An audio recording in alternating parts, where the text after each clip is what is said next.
주저없이 물속으로 뛰어드는 한 남자, 곧이어 수면 위로 얼굴을 드러냅니다. 그는 바로 조현수. 제가 뜨는 게 신기하지 않아? 저 어떻게 뜨냐?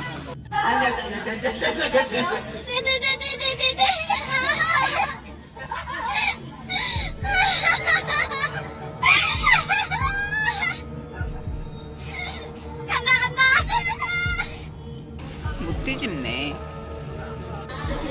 무거워서. 무거워서 못 뒤집네. 야, 같이 가서 뒤집어. 상어에도 상어.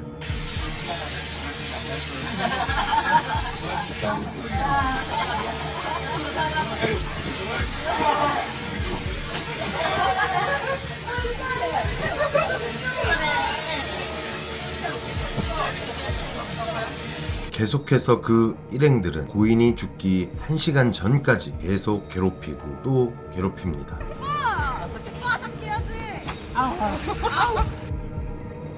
그 후로 1시간 뒤 윤상엽 씨는 결국 마지막 다이빙을 한 후 사망합니다. 윤상엽 씨 친구가 얘기를 해요. 왜 같이 안 살아? 나는 여기 수원이 좋고 와이프는 인천이 좋대. 하물며 돈을 그렇게 갖다 바치는데도 같이 살지는 못했어요. 따로따로 살았던 거죠. 윤상엽 씨는 수원에 있는 그 반지하 집에서 살면서 나중에 알고 보니까 사건이 일어나고 나서 이제 그 유가족분들이 이제 윤상엽 씨 사는 집을 가보니까 냉장고에 먹을 게 없었대요. 짜장면, 찌꺼기 같은 거 남은 거 모아놓은 거랑 뭐 그런 거밖에 없었대. 하물며 이은혜는 윤상엽 씨의 돈으로 얻은 인천에 오피스텔에 살게 되죠.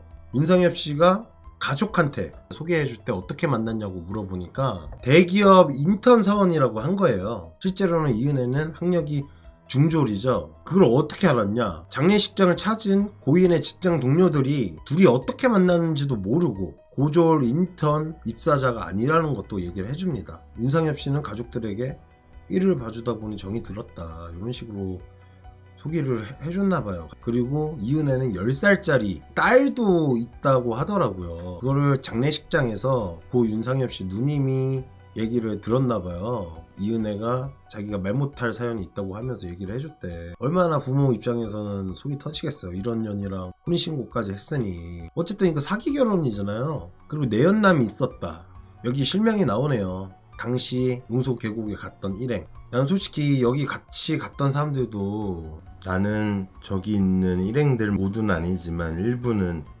공범이 있다고 생각한다. 그리고 여기 보면은 고 윤상엽 씨가 죽고 난 뒤에 2달 조금 넘었을 거예요. 100일도 안 된 시점에서 이은혜는 또 빠지가서 웨이크보드를 타는 동영상을 SNS에 올리게 돼요. 미친년이죠. 제가 누누이 얘기를 하잖아요. SNS는 시간 낭비라고. 이 멍청한 년이 이걸 또 올려버린 거예요, SNS에. 그러니 얼마나 그걸 보고 가족들은 황당해 하겠어요. 여기서 이은혜의 실체가 공개가 됩니다. 2014년 7월 16일 이은혜는 또 다른 살인사건을 저지르게 되는데요. 당시 남자친구이자 남편이었던 상근 예비역 판정을 받아서 훈련소 입대를 앞둔 전 남편이죠. 신혼여행 겸 입대 기념여행으로 단둘이 태국에 있는 파타야로 여행을 떠나게 됩니다. 여기서도 파타야로 먼저 여행을 떠나자고 했던 사람은 이은혜예요. 다 비행기 값이랑 숙식 제공 비용은 다 내가 낼 테니까 너는 그냥 몸만 따라와라, 이렇게 된 거예요. 여행 경비는 전액 이양이 부담했다, 이은혜가 부담했다. 그래서 둘은 스노클링을 하면서 시간을 보냈다고 합니다. 스노클링이 이런 거예요. 지금 사진에 보이는 얕은 물에서만 할 수 있는 거예요, 스노클링. 하지만 이 과정에서 전 남편 이 씨는 실신을 했고 응급조치를 받았지만 현장에서 사망했다고 합니다. 거기서도 경찰은 타살 혐의를 따로 발견하지 못해서 사고사로 종결을 했다고 하는데요. 이게 대체 무슨 일일까요? 어떻게, 왜 얕은 물에서 스노클링을 하는데 실신을 했을까요? 이은혜는 여기서 또 거짓말을 해요. 자기 전 남편의 사망 소식을 알리면서 밤에 술을 마시고 바다에 혼자 들어가다가 휩쓸렸다 라고 얘기하면서 스노클링을 일체 언급하지 않았다고 합니다. 뭔가 있겠죠? 일체 언급하지 않았다는 거는. 이은혜는 전 남편의 장례식을 치르고 거기에 왔었던 조문객들은 이은혜를 동정을 합니다. 장례식에 이은혜의 가족은 오지 않았고요. 자, 둘이 어떻게 만났냐? 여기서부터 윤상엽 씨랑 자연스럽게 이어질 것 같아요. 전 남편 이모 씨는 91년생이에요. 20살 때부터 인천 주안동의 호스트바, 일명 호빠죠. 호빠 선수로 일을 했다고 해요. 근데 이은혜가 2011년경에 전 남편 이 씨의 호스트바의 손님으로 찾아오게 됩니다. 당시 이은혜는 주안동 보도방에서 일하고 있던 것으로 전해졌다. 호스트바의 주 고객은 업소녀라고 합니다. 여기서 보도방이 뭐냐? 말 그대로 깨끗하게 돈 버는 게 아니라 불건전하게 불법으로 남자를 상대로 몸을 섞어서 돈을 버는. 이은혜는 중학교 재학 시절부터 일명 스폰이라는 건 만남을 하다가 경찰에도 수차례 입건이 됐다고 해요. 그래서 고등학교는 졸업하지 못했답니다. 중학교 때부터 이미 스폰이 있었다는 거는 이은혜가 얼마나 그 러브하우스에서 많은 사람들의 관심과 잘 크길 바랬던 마음이 순식간에 무너지는 상황이 된 거죠. 얼마나 더럽게 살았다는 겁니까, 인생을. 이은혜는 그 호스트바 전 남편 이 씨랑 교제를 시작했고, 이은혜가 얼마 뒤에 이제 업소 일을 그만뒀대요. 근데 그 업소에서 몸 팔고 벌었던 돈에 여유가 있었던지 전 남편에게 돈을 주고 하면서 만났다고 합니다. 그러니까 파타야로 여행을 가자고 하면서 돈은 내가 다 낼 테니까 너는 몸만 따라와라. 뭔가 수상쩍지 않나요? 어떻게 자기가 몸 판 돈을 그렇게 쉽게. 1년 후인 2012년 둘은 동거에 들어가기 시작해요. 여기서 더 놀라운 건 이은혜는 이 윤상엽 씨 전 그리고 전 남편 이 씨 그 전에 만났던 남자친구 사이에 태어난 딸이 있었대요. 딸이 전 남편을 만나기 전부터. 얼마나 얘가 문란하게 놀았겠습니까. 근데 전 남편은 딸의 존재를 몰랐었나 봐요. 그리고 만났던 것 같아요. 이은혜의 어머니가 이은혜의 딸을 키우고 있었기 때문에 존재를 몰랐을 거라고 예측을 합니다. 여기서 이 시기 이 양은 이은혜가 윤상엽 씨, 고인이 되신 윤상엽 씨랑 2017년도에 결혼을 합니다. 근데 뭐 7, 8년 전부터 이미 알고 지냈다고 해요, 서로. 근데 둘은 어떻게 알았냐? 여기 보세요. 업소에 손님으로 찾아온 11살의 연상의 대기업 직원을 알게 됐고, 이후 애인 노릇을 하며 선물과 용돈을 받는 소위 공사를 쳤다고 하죠. 그게 누구냐? 11살 연상의 대기업 손님. 고인한테는 정말 실례지만 저는 솔직히 말해서 윤상엽 씨가 아닐까라는 추측을 해요. 윤상엽 씨랑 이은혜는 딱 11살 차이거든. 그러니까 윤상엽 씨도 이 당시에 30대 초반 막 이제 그때 혈기완성하잖아요. 저도 지금 33인데 아직도 혈기완성. 뭐 호기심으로라도 업소를 찾아가게 된 것 같아요. 현실로 봤을 땐 이은혜랑 고 윤상엽 씨는 아마 여기서 만나지 않았을까라는 추측을 해봅니다. 2012년 그 스노클링에서 죽었던 전 남편을 만났을 때 이미 그 사람이랑 남편이었는데 그 시기랑 겹치게 윤상엽 씨를 또 만나게 된 거예요. 그러니까 이은혜랑 결혼했을 당시에도 윤상엽 씨는 수건 반지하, 이은혜는 인천에 있는 오피스텔을 살았어요. 혼자 산 게 아닙니다, 하물며. 조연수랑 같이 그 신혼집에서 살게 됩니다. 제가 봤을 땐 그 오피스텔에서도 무언가 불법적인 일을 하지 않았을까. 돈은 계속 벌어먹고 살아야 되니까. 그런 애들은 그만둔다 한들 3살 버릇 뭐 8까지 간다고. 왜 하루에는 적게는 몇백만원, 많게는 몇천만원씩 벌잖아요. 그런 애들은 그 쉽게 버는 돈 맛을 못 잊는 거예요. 일반적인 직장 생활을 할 수 없는 거죠.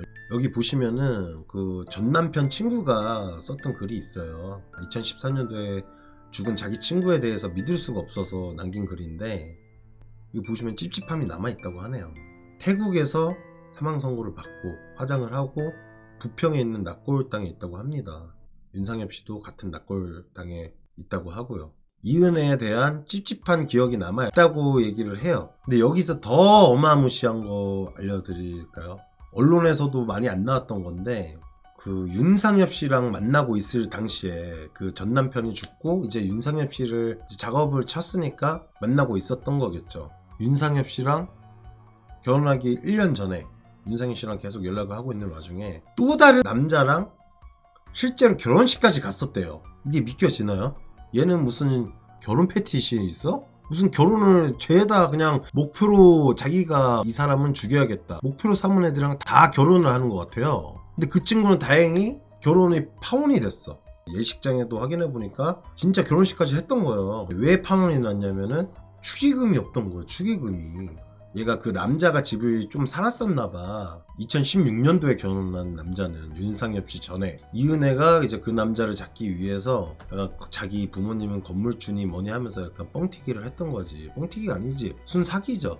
기초생활 수급을 받고 있는데 무슨 건물주입니까? 보통 이렇게 정장을 입고 가잖아요. 결혼식에. 예식장인데 막 팔에 문신이 있고 막 다 이상해 보였다는 거지. 이은혜 씨 부모님의 자리에 앉아 계셨던 분들도 뭔가 어색했었고 사실상 올 수가 없죠. 이은혜 부모님은 의자에 앉을 수가 없는 상황이니까 상견례를 하자고 남자 쪽에서 했지만 이은혜는 극구 거부를 했다는 거예요. 부모님이 바빠서 아마 그냥 우리끼리 결혼식을 올려야 될 것 같다. 돈 많은 사람들도 이은혜 꾀임에 이렇게 넘어갈 정도면은 엄청난 년이라는 걸 알 수가 있잖아요. 물론 저는 절대 이런 애들한테 넘어갈 일은 없지만 진짜 무섭네요. 세상에 이렇게 두 얼굴을 하고 같이 공존해 있다는 게. 남자 측에서는 축의금이라도 이제 받아서 메꾸려고 결혼식 비용을. 그런데 축의금이 없는 거예요. 이은혜 쪽에서 축의금을 낸 사람이 아무도 없는 거야. 이게 웬 날벼락이야. 놀랬죠. 그 남자 측 쪽에서도. 그러니까 이건 사기 결혼이다. 알고 봤더니만 결혼식 끝나고 나중에 이제 흥신소 같은 데서 사람을 써서 알아보니까 다 알바였대요. 다. 하객 전부 다. 부모님까지. 당연히 축의금이 나올 수가 없지. 자기가 돈을 주고 써야 되는 사람들인데. 야, 그런데 그것만 봐도 이미 기본 상식적으로 사람이 생각할 수 있는 범위를 벗어난 거잖아요, 이은혜는. 진짜 다행이죠, 그 남자는. 어쨌든 그 덕에 살았잖아.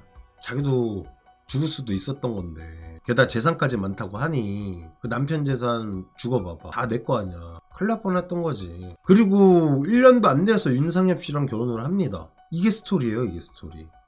무슨 생각으로 윤상엽 씨도 결혼을 했는지 모르겠지만 얼마나 윤상엽 씨한테 오빠 거리면서 처음에 가스라이팅을 엄청 했지 않았겠어요? 가스라이팅을 당하는 걸 알면서도 죽는 마지막 날까지도 계곡을 따라갔는데 그걸 보고 진짜 얘는 꼭 잡아야겠다. 뭐 파면 팔수록 계속 나와. 그리고 2010년도로 또 더 거슬러 올라가면은 그때도 남자친구가 있었나 봐요. 그 당시 남자친구였던 인천 석바위 사거리에서 그때 교통사고로 죽은 남자가 이은혜의 남자친구였던 거예요. 남자친구가 숨지고 이은혜 혼자만 살아남아서 보험금을 수령을 했대요. 이때부터 얘가 이 희대의 향년이 자기가 몸을 파는 것보다 보험으로 쉽게 큰 돈을 만질 수 있는 맛을 알게 된 것 같아요. 이때부터 더 쉽게 돈 벌 수 있는 방법을 찾아낸 거지. 보험 사기죠, 보험 사기. 근데 일반적인 보험 사기가 아닌 살인 보험 사기. 이때도 단순 교통사고로 사망 처리가 됐대요. 이것도 아마 재수사가 필요하지 않을까 생각이 들어요. 이은혜랑 연관된 사건은 죄다 다시 재수사를 해야 됩니다. 경찰이 아니라 검찰이 해야 됩니다. 아마도 이때 당시에 죽었던 남자친구의 지금 10살 난 딸이 있다고 했잖아요. 그때 이 남자친구의 딸이 있지 않을까라는 생각을 해요. 2010년도면은 이은혜가 한 20살 이제 막 갓됐을 때니까 20살쯤에 애를 낳았다고 하니까 시기적으로 보면은 그때 인천 석바위에서 교통사고로 죽은 남자친구랑 뭔가 연관이 있을 것 같아요. 그 딸도. 자, 그리고 이 윤상엽 씨 사건을 제가 찾아보면서 그날 처음으로 죽이려고 했던 게 아니었던 거예요. 언론에 노출된 것만 2번인데 더 많지 않았을까라는 생각을 해요. 그 첫 번째는 보거에 독이 있잖아요. 보거 피를 윤상엽 씨에게 마시게 했다는 거예요. 하지만 치사량에 못 미쳐갖고 윤상엽 씨는 그때 죽지 않았습니다. 하지만 두 번째, 낚시터에서 윤상엽 씨를 밀었다. 유튜브 김원님의 채널을 가보시면은 제보자가 제보를 한 게 있어요. 그 영상을 잠깐 보여드릴게요. 비명을 막 지르는 거야. 오빠가 왜 그러지? 빨리 올라와야 되는데 추울 텐데 빨리 올라와야 되는데 그걸 안 올라오고 계속 버티고 몇 분 동안 소리만 지르고 있고 몇 분 뒤에 이제 제 남자친구는 고인분 어깨를 잡고 있었어요. 이때 이분의 남자친구가 조연수였어요. 조연수. 되게 웃기잖아요. 그때 조연수, 지금 인터뷰 한 분, 이은혜, 그리고 돌아가신 윤상엽 씨까지 네 분이서 낚시터를 본 적이 있었대요. 근데 그때 이미 조연수랑 이은혜는 불륜의 그게 기류가 있었고 요 분도 그 기류를 거기서 느꼈었대. 이은혜가 일부러 그때도 윤상엽 씨에게 계속 시비를 걸면서 싸움을 부추겼다는 거예요. 그리고 조연수가 밀고 윤상엽 씨를 강물에 빠뜨렸던 거예요. 그 새벽에. 그거를 이제 이분이 보고서 뭐 하는 거냐 하니까 뭐 윤상엽 씨를 막 하면서 막 이제 소리를 지르고 있었고, 조연수는 그 윤상엽 씨의 어깨를 잡고서 멍하니 이렇게 자기를 쳐다보고 있었다는 거지. 죽이려고 했는데 실패를 했던 거잖아. 그 윤상엽 씨를 밀었던 거는 이은혜래요. 이은혜. 아니야 그냥 너가 나 밀었어. 너 알잖아 너가 나 밀었잖아. 이렇게 이러는 거예요. 너무나 조연수랑 짜고 친 계획적인 범행이죠. 유튜버 김원님 채널에 가시면은 이 영상, 풀 영상 볼 수 있거든요. 그 이은혜라는 사람이 얼마나 소름 끼치는 행동을 했는지 알 수 있을 겁니다. 그리고 여기서 또 다른 살인 시도를 했다는 정황이 밝혀지죠. 네, 고인분이 이 씨한테 우리가 타이어가 펑크가 났는데 이거 너가 그런 거 아니냐 이렇게 항상 내심을 한 적이 있지 않았을까. 타이어까지, 아까 그 보셨던 아반떼 차량 타이어까지 펑크를 냈다고 합니다. 얼마나 죽이고 싶었으면은. 그리고 그 차가 아직도 운행 중이고 과속 운행, 불법 주차 이런 게 고지서가 아직도 날라온다고 해요. 진짜 이 사건을 저도 너무 열이 받아서 뭐 너무 두서없게 얘기한 것도 있지만 잘 정리된 유튜버 분들이 많기 때문에 꼭 그것이 알고 싶다 짧게 요약한 거 있어요. 그거 다시 보시고 김원님 채널에 가서 아까 그 마지막에 인터뷰했던 그 여성분까지 보면은 답이 나올 겁니다. 얼마나 더 무서운 년인지. 그리고 지금 제 생각에는 이은혜와 조연수가 어디 있을까 곰곰이 생각을 해봤거든요. 해외로 나갔을 거라고 생각하시는 분들도 있겠지만 해외는 지금 갈 수가 없어요. 왜냐면은 인천 검찰에서 작년 12월 13일에 1차 조사를 받았을 때 이미 도망갈까봐 출국 금지를 시켜놓은 상태에서 출석을 시킨 겁니다. 그렇기 때문에 해외로 얘네가 때려주고도 갈 수 없어. 불법적으로 가면은 뭐 갈 수는 있겠다만 금방 걸립니다. 그거는. 그렇기 때문에 이은혜와 조연수 무조건 국내에 있습니다.